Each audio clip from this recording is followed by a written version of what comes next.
Hello, my name is Malikar. Nice to meet you and welcome back to Tribe Called Tale 2. Today, we're reading the Black Reports Records Report thing. I was going to use the link you guys sent me, but the video moves and I read slow and yeah. So we're gonna read it and then we go to the video and watch whatever thing is after that, a scene or something. So I'm gonna read it. You guys know how is my English. I'm kinda reading for myself, but you guys can hear too. So this is volume 1, okay. The God of Creation. Before Septial calendar, in the beginning there were two great gods. One boasted unrivaled courage and the other unparalleled fortitude. They descend from the heavens with their king, and it was upon the dark land below that they first met. Calamity, their opposing nature incompatibility, the two were drawn irresistible into battle, and thus began a struggle that shook heaven and earth. The goodness and the spirit's laments were for naught. As the land quaked, the skies were torn asunder, and the god's king could only tremble in fear.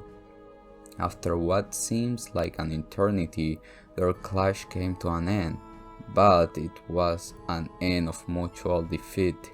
Their power spent the empty shell of the two celestial titans were flung into the further reach of dark land. Oh wait. Oh. All that remains were terrible, their king, and the great power. Wait a second. Their power, the empty shell of the two celestial titans were flung into the further reaches of the dark land. Are they talking about the Azure Knights? Or are they talking about that thing on North? Well, let's read the other volume. Oh my god, already question. Okay, the Dark Dragon. 200 years after Hemiador was first founded, Rin rose on monstrous wings from the depth of the earth. It was Zoro Agruga, the Dark Dragon, a malevolent creature of terrible power. It spread a miasp throughout the capital that turned Hemialdar into a city of death. But the horror did not end there. The evil dragon desecrated the corpses of the fallen, taking control of their bodies and using them to attack those who remained alive, further increasing the legion of death. The emperor at the time, Astorius II, was forced to flee the city with what remained of his household and citizens. Together they retreated south and established a new capital in the land of Saint Arc. For 100 years the bane of Hemialdar went unchallenged until Hector I, the seventh emperor of Erebonia, resolved to recapture the city. Time had proven an ally to the beast, however, and the dragon's influence had spread over the surrounding area like a plague. Undaunted, Hector I led an army of brave knights into the necropolis, in an attempt to free it. But though their hearts were steadfast, their arrival was met by a legion of powerful fiends, and their effort seems doomed to end in failure. It was then that Hector first had a fateful encounter with none other than the great Vermilion Knight Testarossa. The knight recognized Hector as its master, and bolstered by its immense power and countless weapons, the emperor moved once again on the city and to the decisive encounter with the Dark Dragon. The battle shook the city to its core, and at the end the Vermilion Knight was victorious. The scourges of Hemialdar, the Dark Dragon, was defeated. However, the price of victory was steep. The corrupt blood that flowed from the dragon claimed Hector's life and defiled even the knight itself, placing a curse upon it. Oh! The noble Testarossa became the Crimson Calamity. Also, the Crimson Calamity Testarossa, that thing is fused with the blood of the Dark Dragon. A demon with 1,000 weapons that only reacts to the blood of the Arnor family. A destructive force on par with the Dark Dragon that, should control of it ever be lost, will treat the world and all who live in it. It was sealed deep underground, never intended to again see the light of the day.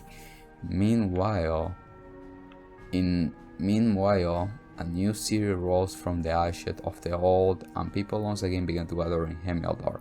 And that was when the Vermilion capital that endures to this day was first built. Okay, wait a second. The corrupt blood that fell from the dragon claimed Hector life and defeated even the night itself, placing a curse upon it. So the blood killed Hector and also put the curse on the Testarossa to become the Crimson Calamity. Okay. The War of the Dragon. Okay. In that year, Emperor Valius V passed away. His death heralded the beginning of the large-scale civil war in Erebonian history. Valius V was a ruler with a somewhat debaucherous reputation, and is said to have had countless wives and concubines. To further complicate the matter of succession, many of those wives came from prestigious noble families, all of whom began competing for power and wanted their offspring to take the throne. Within days of Valius V's death, Crown Prince Manfred, the son of his first wife, was assassinated by an unknown party. Followed the death of the Crown Prince, the fourth prince and the son of the first Emperor Valius' secondary wife, Prince Orthrose, seized the capital by force. Once in control, he declared himself the new emperor and began purging all those who dared to oppose him. The coup set off a succession of counter-claims, and 3 other princes also named themselves to be the new emperor. Backed by the powerful noble families of their mothers, the competing princes ignited a bloody 5-year-long civil war, and thus the War of the Lion began. At first, okay, wait. Up. Where am I? Okay, slow. A little more. Okay. At first, the prince's armies were. Oh my god, stop it. The prince's armies were largely equal in terms of strength. It wasn't until Orthros, who would later come to be known as the False Emperor, revived the being that had long been sealed under the city, that balance of power shifted. So Orthros is the thing of the one that we don't have to know. I don't want to say his name. Him. Yeah, him. So, the one that we don't care about his name. Yeah. The Testarossa, the legendary Vermilionite, now tainted by the blood of Zoro Agruga, saw the light of the day once more. With his unmatched strength under his control, Orthros decimated his greatest competition in one fell swoop, and the 5th prince, Gunnar, was defeated. It seemed inevitable that the armies of the other princes would share the same fate, but it was at this pivotal point that the war took yet another surprising turn. This unexpected development came in form of another great knight, the Palatinate Knight. The famed champion was acquired by Prince Lucius, the 6th and youngest of the Fadion brothers, and with its power he was able to defeat the army of the brilliant strategist and second Prince Albert. Victorious and backed by the knight power, Prince Lucius was positioned to challenge Orthros. Prince Gunnar and Albert's army, however, were not completely wiped out and decided to join forces with one another in order to oppose the other princes. It was thus that the war became one fought by 3 separate groups: Prince Orthros with Vermilion Knight, Priest Lucian with Palatina Knight, and Priest Gunnar and Albert, who had no knight but compensated with their sheer numbers. The War of the Alliance had been raging for 2 years now, and the chaos only worsened by the day. Erebonia seemed fated to fall into ruin and darkness, fitting perhaps for a nation that takes its name from Erebos. Draciel takes up arms. Ooh, okay. A young man lays it up on a grassy plain, enjoying a nap in a peaceful setting. Before long, however, his rest was interrupted by the arrival of a second young man on horseback. The youth wore the trapping of a knight, and his expression was deathly serious. His armor bore many rents and the scratches, and his left arm was bound in a bloody bandage. The first young man had not seen him in several years, but a cheerful reunion did not seem to be his purpose. "You were right after all," the second man said. "At this rate the Empire's days are numbered." At this, the first young man rose from the grass. He was none other than the third prince of Erebonian Empire, Prince Draciel.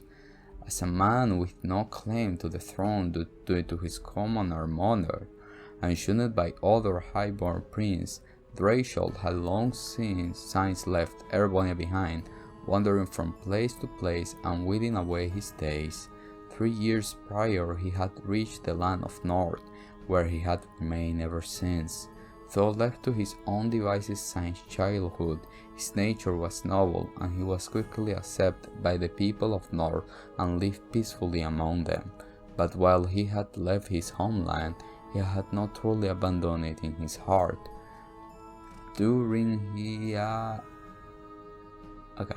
During his wandering, his mother had passed away, but while she lived, she had told him something that would remain with him for the rest of his days.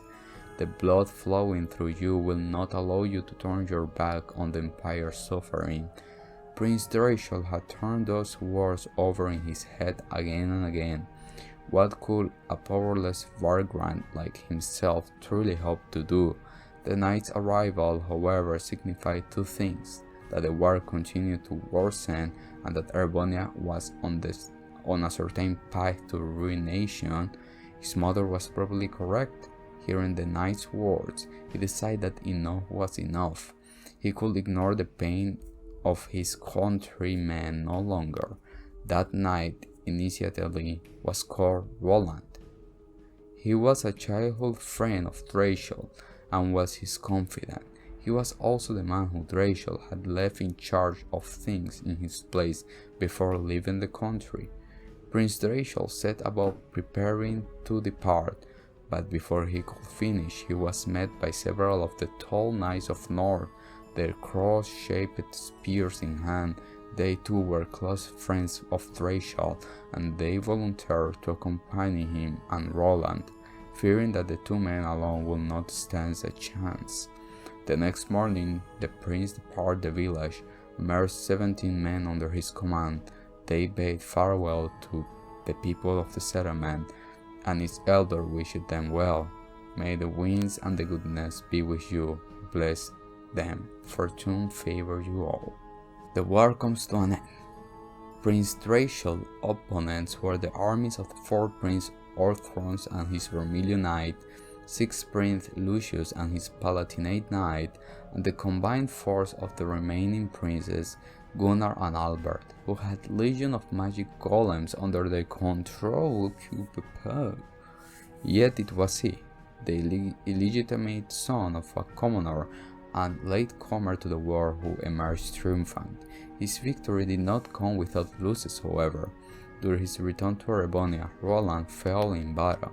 Not long after that, however, he met a woman who would change his destiny forever. That woman was not other than the daughter of Count Sandlot, who hailed from the lakeside town of Legram. Her charismatic personality and peerless skills with the lance earned her the leadership of a band of knights known as the Eisenrated, and Monicar Lane's maiden. Her name was Liliane Sandlot. Prince Rachel and Leanne Sandlot may have come from widely different backgrounds, but their concern for the innocent victims of the war united them in purpose to bring an end to the bloodshed, and it was those shared feelings that made them join forces. Where I was? Oh my god, where was? I lose my okay. The two of them, along with the warriors of North, the Ancient Red, and all of the other people of the nation whose heart they move, liberate one town after another, and were eventually successfully in persuading even Prince Lucius, owner of the Palatine Knight, to fight for their cause. At the same time, however, the false emperors came to elevate the cursed Vermilion Knight to even greater power, to godhood, and thus the Vermilion Apocalypse was created. The demonic god emerged in Hemildor alongside a monstrous castle and vanquished the approaching armies of Albert and Gunnar in a single battle. Their end was anything but conventional, however, they were simply erased from existence. Even the Palatine Knight could not contend with such a foil and failed, and as it decimated all who challenged the false emperor, countless crimson spirit veins spread out from the castle, stealing the very life from the capital citizens, as well as those in the surrounding area. Defeat seemed all but inevitable for Prince Rachel, the Lance Maiden, and their followers, but they refused to give up. Following the guidance of a kindly witch, they were led to a new great knight, which slumbered on the outskirts of Hemildor. That would be Palimar. After overcoming a trial, they were able to claim the Ancient Knight and its power. With it in hand, along with their many supporters and the army of Prince Lucius, they marched on the capital for the final time, eventually making their way to the castle at its center. 3 days later, the castle vanished from existence and the city was liberated.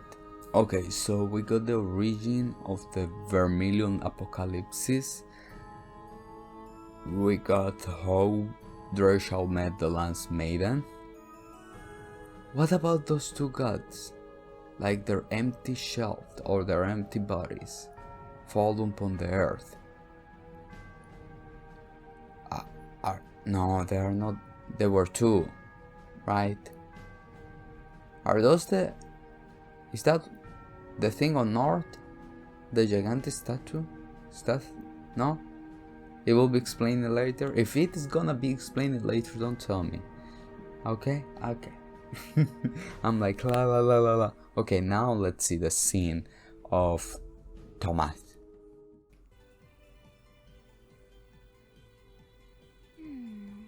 Oh yeah. Who would have imagined even more marvelous mysteries still lurked within the old schoolhouse? What a delight! Why, I can hardly stop myself from heading in there to take a little peek. That might not be the best idea right now. There's no telling what could happen in there. Yeah, I'm gonna suggest you take a hard pass on that. Oh, come now, I was only kidding. I wouldn't dream of rushing in to steal the thrill of discovery for myself. But, all joking aside, I take it you finished reading those deciphered passages from the black records I gave you, Reen? Yes. Huh? Deciphered? Well, sure, I looked through them, but why do you ask? And what's Rosine doing here anyway? Well... Questions, so many questions. Please.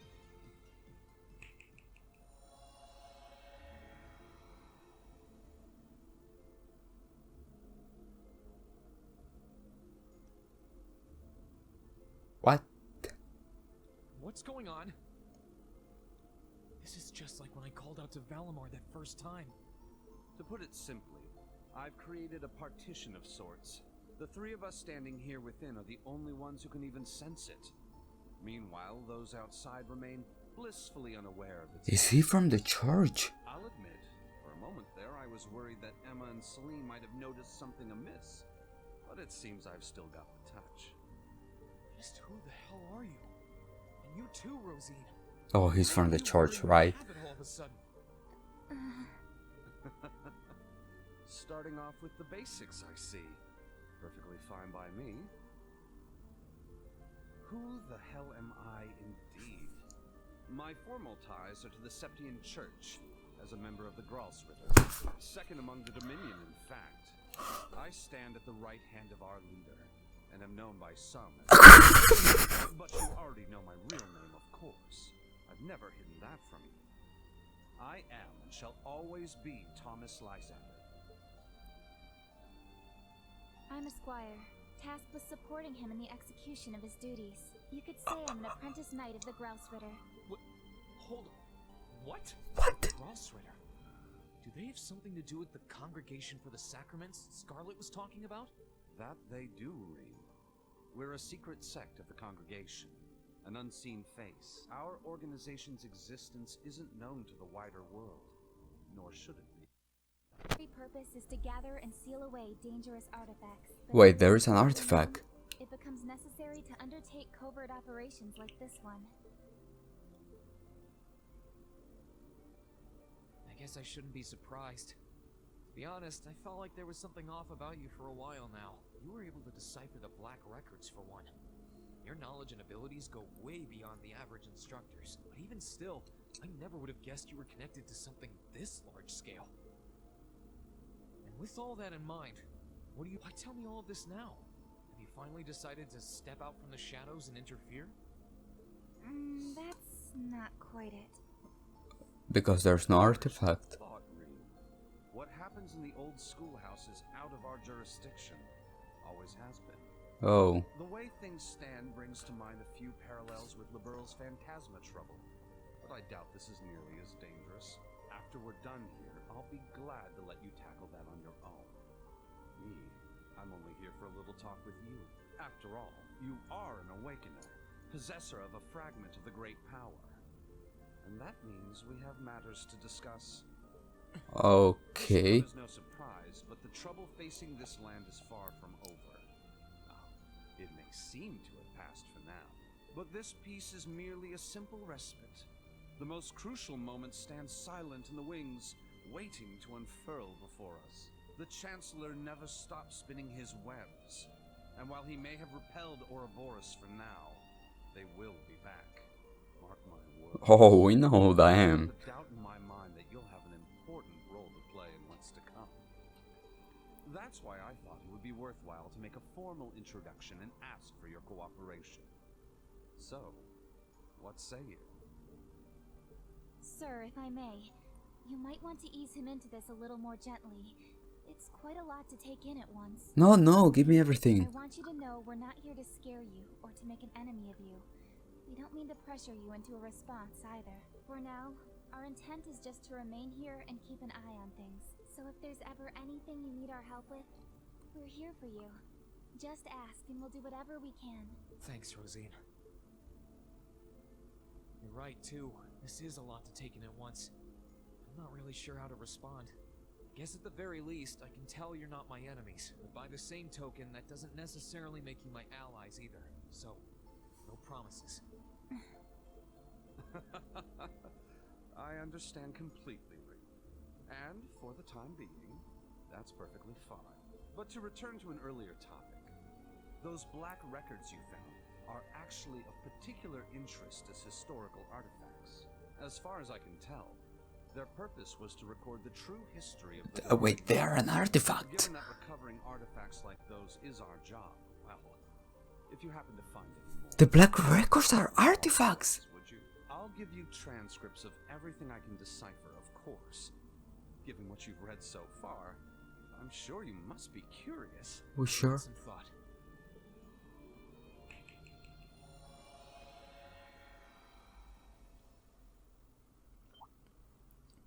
Huh? Huh? Huh? Huh? Well, do take care, everyone. I'll be praying for you. Of course you will. Is that it? I think that's it. That's it, right? Oh wait, no. sure that was for the best?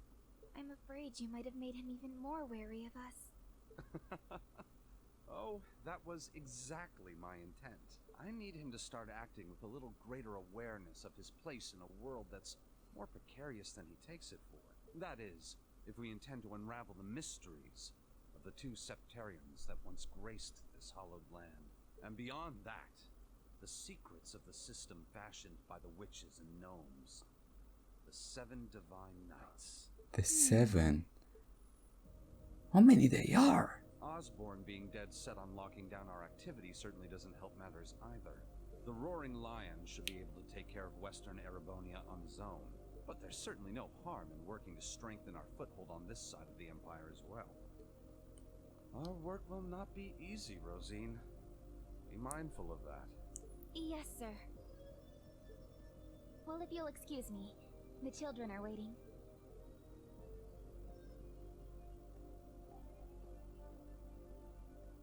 You gonna talk alone? No?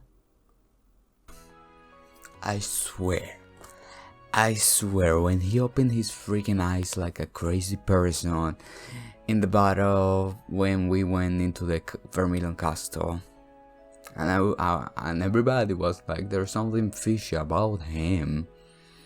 I was like, two things. Or Ouroboros, or the church. Why the church? Why that came to my mind? Because on all arcs, on all trials in the sky and Crossbell, there is somebody from the freaking church, and it's the big title. Why the names always go away from me? But the ones with the ones who awaken their stigma, Adominium. Yeah, that's it.